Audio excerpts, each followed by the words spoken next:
మీకు అనుగ్రహించుచున్నాను, నా శాంతినే మీకు అనుగ్రహించి వెలుచున్నాను. లోకం ఇచ్చినట్లు కాదు, లోకం ఇచ్చే సంతోషము, శాంతి, సమాధానం నిమిషాల్లో ఉంటుంది, మరలా పోద్ది.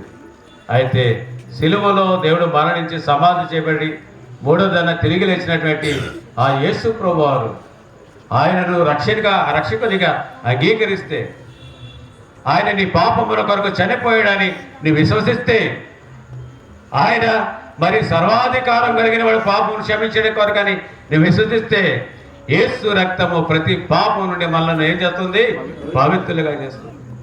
నీ నోటితో ఒప్పుకుంటే ఆ గడియలోనే యేసు రక్తము ప్రతి పాపం నుండి నిన్ను ఏం చేస్తుంది?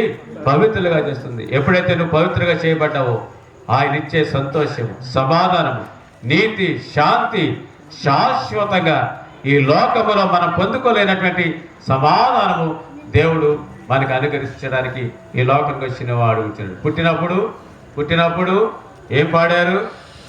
ఏం పాడారు దూతలు? సర్వోన్నతమైన స్థలములలో దేవునికి మహిమ, ఆయనకి ఇష్టలైన మనుషులకు భూమి మీద సమాధానం.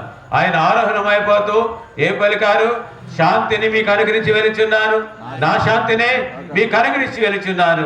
లోకం ఇచ్చినట్లు కదా దేవుని సమాధానం. దేవుడిచ్చే సమాధానం ఎక్కడ దొరకదు. ఒక ఉదాహరణ చెప్తాను. ఈ లోకంలో మీకు మేడ నిధులు ఉండొచ్చు, ఆస్తిపాస్తులు ఉండొచ్చు, లెక్క పెట్టుకోవాలంత ధనం ఉండొచ్చు, మరి కోట్ల ఖరీదు చేసే కార్లు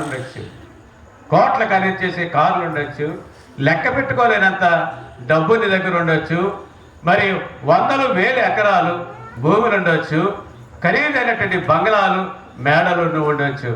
నీ హృదయంలో శాంతి లేకపోతే, నీ హృదయంలో నెమ్మది లేకపోతే, నీ హృదయంలో సమాధానం లేకపోతే, నీ దగ్గర ఎంత ఉన్నా ఏమి ఉన్నా అది నీకేమి అవ్వదు? సమాధానం.